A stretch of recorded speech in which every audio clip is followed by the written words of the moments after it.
COVID deaths have hit a grim milestone today. The world's COVID death toll has surpassed the 4 million mark, and the last 2 million deaths were recorded in just 166 days. This as many countries around the world continue to tackle rising cases of coronavirus. We'll get you more details about that, but first, let's take a look at the top headlines.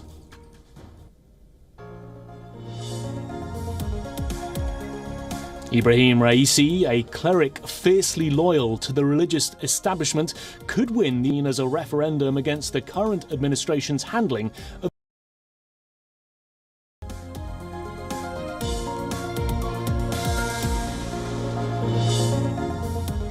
Top US military leaders, Defense Secretary Lloyd Austin and Joint Chiefs of Staff General Mark Milley, highlight the threat still posed by al-Qaeda as the US prepares to withdraw its troops from Afghanistan.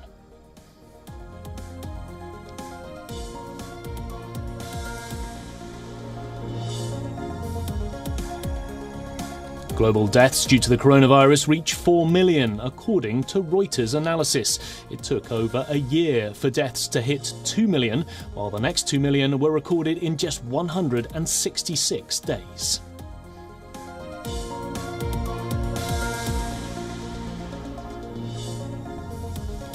Coronavirus cases are surging in Moscow. Russia's capital records over 9,000 new COVID cases in the past 24 hours alone, forcing authorities to extend curbs and close Euro fan zones.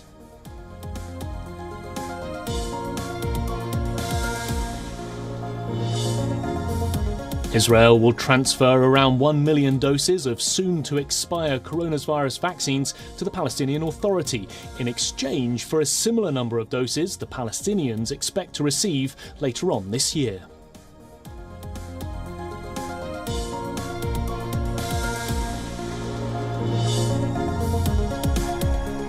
The number of people forced to flee their homes due to conflict, persecution and human rights abuses has doubled in the past decade to 82 million at the end of last year. That's according to the United Nations.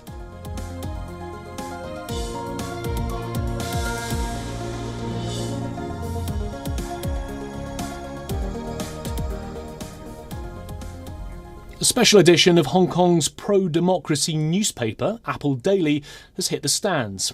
This time with an extra-large print and a message that says, "We must press on." This comes a day after police raided the publication's newsroom.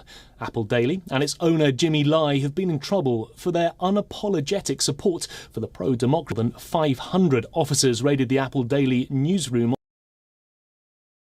Operation has sparked by articles that allegedly appealed for sanctions against China. 5 executives, including chief editor Ryan Law and CEO Chung Kim-hung, were arrested. They've been charged for collusion under the draconian national security law. The work for the next day's edition, though, didn't stop, as it hasn't for the past 26 years. The front page of the newspaper featured a picture of the arrested executives. The company opted for a 5 far beyond its capacity. The current circulation is around 80,000 copies a day. Residents queued up to get their hands on the latest edition.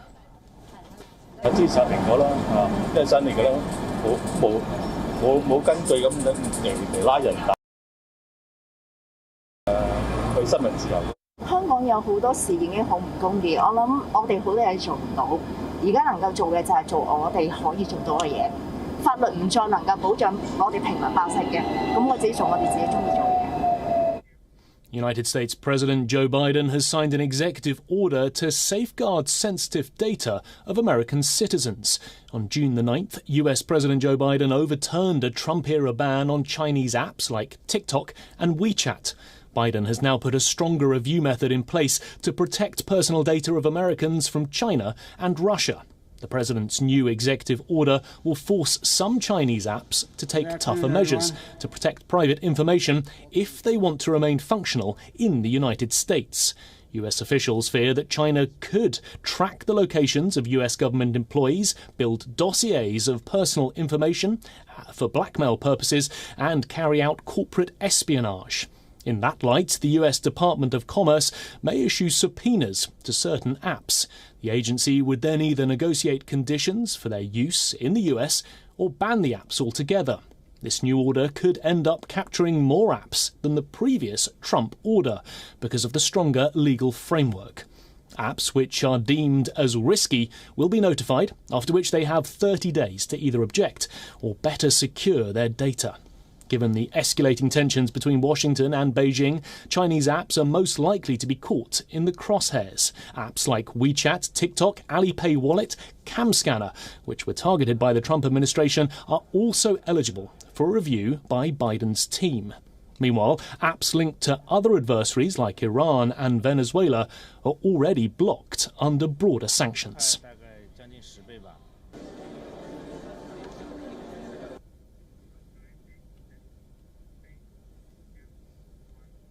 2 days after a meeting with his US counterpart, Russian President Vladimir Putin has said that he is ready for more talks if the United States is willing to do so. Putin mostly kept quiet on future dialogues after the Geneva summit, but now he's all praises for Mr. Biden. He said that the meeting with the US president was quite friendly and that they were able to reach an understanding with each other. Putin said that Biden was professional. However, Putin also took a jibe at him. He said that the US president tends to forget things, just like his press secretary, Jen Psaki. А мы со своей стороны будем защищать наши интересы, и мы готовы к продолжению этого диалога настолько, насколько будет готова американская сторона. Пресс-секретарь молодая, образованная, красивая женщина, она сама все время путает чего-то.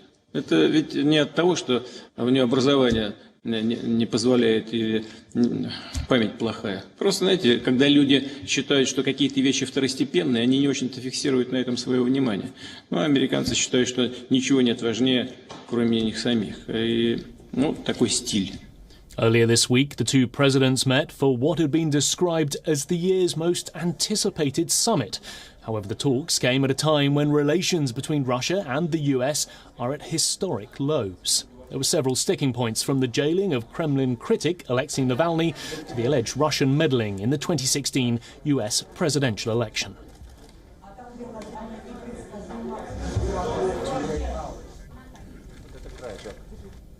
There is deep concern among the military and the intelligence community over the complete withdrawal of US troops from Afghanistan.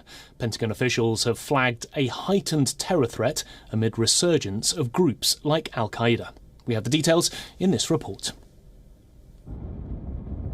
As the United States nears a complete withdrawal of troops from Afghanistan, top Pentagon officials have raised concerns over resurgence of terror groups. They say international militant groups like Al-Qaeda could pose a threat from Afghanistan to the US homeland and American allies in 2 years. How would you rate the likelihood of international terrorist organizations like Al-Qaeda and ISIS regenerating inside of Afghanistan and presenting a threat to our homeland or our allies, given what you see today? I would assess it as medium. I would also say, Senator, that it would take possibly 2 years for them to develop that capability. Those that have worked with us. Chairman of the Joint Chiefs of Staff, General Mark Milley, agreed and also said that there was a medium risk in the current scenario. I concur with that, and I think that if certain other things happen, if there was a collapse of the government or a dissolution of the Afghan security forces, that risk would obviously increase. But right now, I'd say medium and in about 2 years or so. They fear that Afghanistan could witness a full-scale civil war once the United States withdraws its troops. There are concerns over erosion of rights of women once the Taliban gets a share in power. We, the military, are doing everything we can to ensure that those that have worked with us and those that remain are protected to the extent that we have that capability to do that. But realistically, if we're not there, we're going to have very limited impact on the protection of those that are still in Afghanistan. And if certain scenarios unfold, too early to tell if that's going to happen. But if they did, then yes, your concerns and everyone else's concerns about women and girls are justified. United Nations report in January said that there was as many as 500 Al-Qaeda fighters in Afghanistan, and that the Taliban maintained a close relationship with the Islamist extremist group. The latest statement from the Pentagon officials is a clear sign of concern in the military and the intelligence community. President Biden's decision to withdraw troops completely from Afghanistan has raised concerns that the country could witness a full-scale civil war, which could provide Al-Qaeda space to rebuild and plan new attacks. President Joe Biden had earlier said that the United States has the ability to keep an eye on any resurgence of Al-Qaeda without keeping a military footprint. United States has completed more than half of its troop withdrawal from Afghanistan, while President Joe Biden had assured that all American soldiers would be home before the 20th anniversary of the 9/11 attacks. The plan has long been in together, out together. U.S. troops, as well as forces deployed by our NATO allies and operational partners, will be out of Afghanistan before we mark the 20th anniversary of that heinous attack on September 11th. There are reports that the Biden administration may achieve the target of complete withdrawal by 4th of July, the American Independence Day. Bureau Report WION, World is One. 2021 is shaping up to be the deadliest year for gun violence. Last weekend alone, over 120 people died in shootings in the United States. Shootings in Austin, Chicago and Savannah left 2 dead and 30 others injured. This in just a span of 3 days. And yet the state of Texas made it easier for people to get guns. Starting from September, Texans will be able to carry guns in public without a license.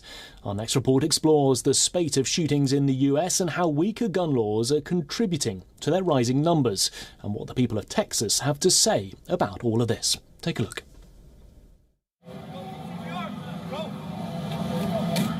2021 has been a terrible year for gun violence in the United States. Mass shootings have cut through all areas of life, from places of work to places of worship, from grocery stores to spas. It has become so common that last weekend, from Friday afternoon to Sunday, 9 mass shootings occurred in 6 states. Yet, the state of Texas is making it easier for its residents to get guns, not harder. The Texas governor has signed a new law which will make it legal to carry guns in public for those above 21 years of age. They will not need permits or even basic training. Those who believe and support Second Amendment rights, we support the right of every law-abiding American to be able to have a weapon to defend themselves. According to the Gun Violence Archive, Texas has had at least 22 mass shootings this year alone. 23 people have died and over 90 have been injured. They're talking about people, shooting each other, killing each other, and they're always saying that, it's someone that's insane. We're supposed to be trying to have a safe society, not a society where everybody just can walk around and act like it's the Wild Wild West. When criminals get a hold of a gun, are they licensed? No, they're not. So why should we be licensed? There are too many guns in Texas. The other thing is that I don't think people use guns here responsibly. And it's hard. I mean, how do you tell who's the criminal and who's the, law enforcement? But unfortunately, Texas is not alone. At least 20 other states have similar laws. In the first 5 months of 2021, gun violence has killed over 8,100 people in the United States. That is about 54 lives lost per day. The number of casualties in the first 5 months of the year has already exceeded the first 5 months of 2020, which was previously the deadliest year of gun violence in at least 2 decades. In Washington, President Biden is determined to curb violence, but with states unwilling, how effective will the president's policies be? Bureau Report, WION, World is One. The world has surpassed a grim milestone. The pandemic has taken away 4 million lives across the globe. While some countries are seeing light at the end of the tunnel, a third wave is looming for many countries. And scarcity of vaccines is also worsening the situation. This as the highly infectious Delta variant is becoming a dominant strain globally. About 50% of the global death toll was recorded in just 5 countries. Over 15% of the global deaths were recorded here in the United States. The second largest contributor is Brazil, and India has recorded close to 10% of the global deaths. Russia and Mexico respectively account for 7% and close to 6% of the deaths. If we see the death toll population-wise, then Peru, Bosnia, Hungary, the Czech Republic and Gibraltar have the highest death rates. There's a worrying trend with the global deaths that have occurred due to COVID-19. The first deaths were recorded in January 2020. Since then, it's taken about a year to cross the 2 million mark, but the toll has doubled in less than 6 months. The graph on your screen now shows that it took roughly 166 days to cross the grim 4 million mark. Now, Latin American nations are battling their worst ever outbreak. 43 out of every 100 infections globally have been reported in Latin America. The region is reporting 1 million new infections about every 6 days. The top 9 countries reporting the most deaths per capita over the last week were all in Latin America. The brunt of rising deaths is being borne by the crematoriums, most of which are already overwhelmed. India's daily death toll has fallen drastically compared to last month, but the data is still worrying. India accounts for every third death reported worldwide at the moment. The country's reporting the most deaths each day on a 7-day average. Now, as poorer nations struggle to inoculate their populations due to vaccine shortages, wealthier countries have been urged to donate more to control the pandemic. The group of 7 nations had pledged to provide 1 billion COVID-19 vaccinations to help poorer countries vaccinate their populations.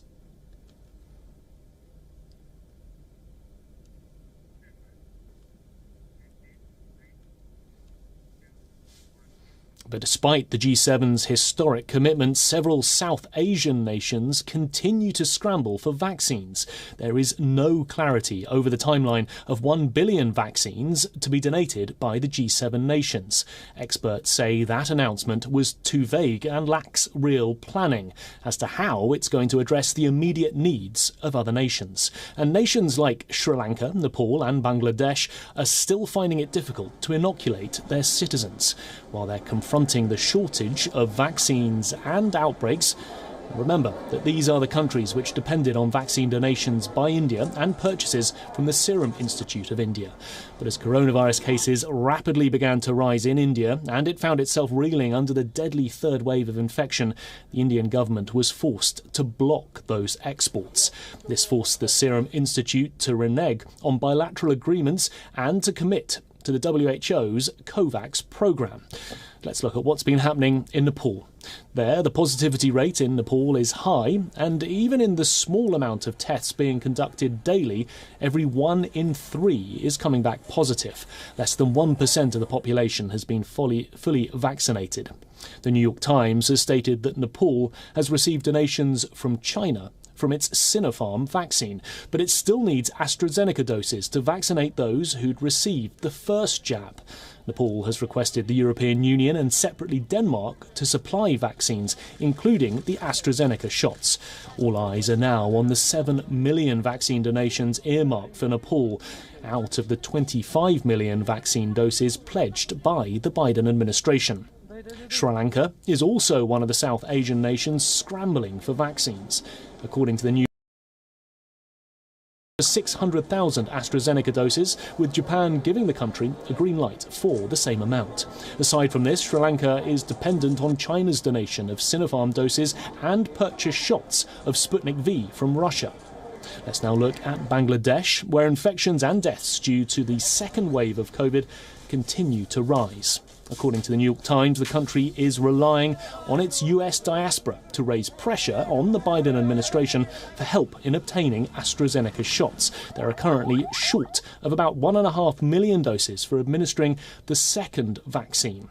It's already using the 1.1 million doses of Sinopharm vaccine donated by China, and it's trying to get more. And along with this, Bangladesh has laid down a strategy of negotiating bulk buys of Russia's Sputnik V vaccine. Only about 4.2 million of Bangladesh's 168 million people population have so far fully been vaccinated.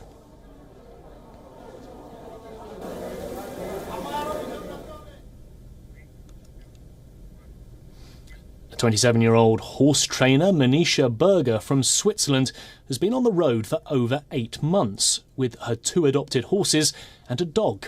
She's covered Europe on foot, travelling from Italy through Slovenia, Croatia and reaching Serbia. Take a look in our next report.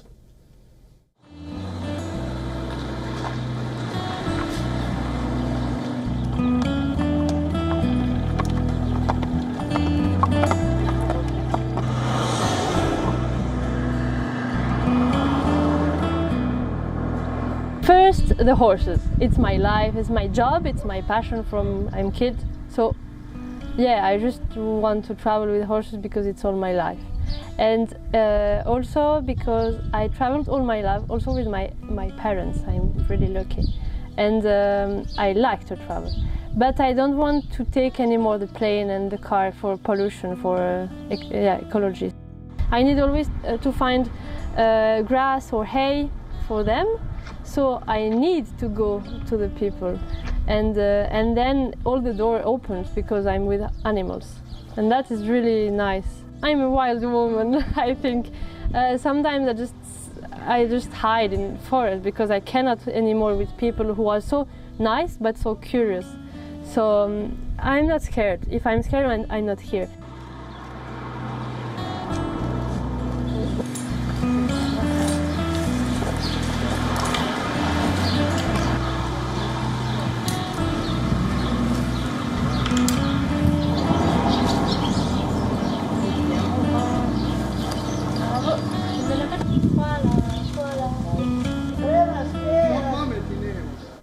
Well, that's all we have time for on this edition of WION Live Broadcast. For more global news and updates, stay tuned to WION World is One.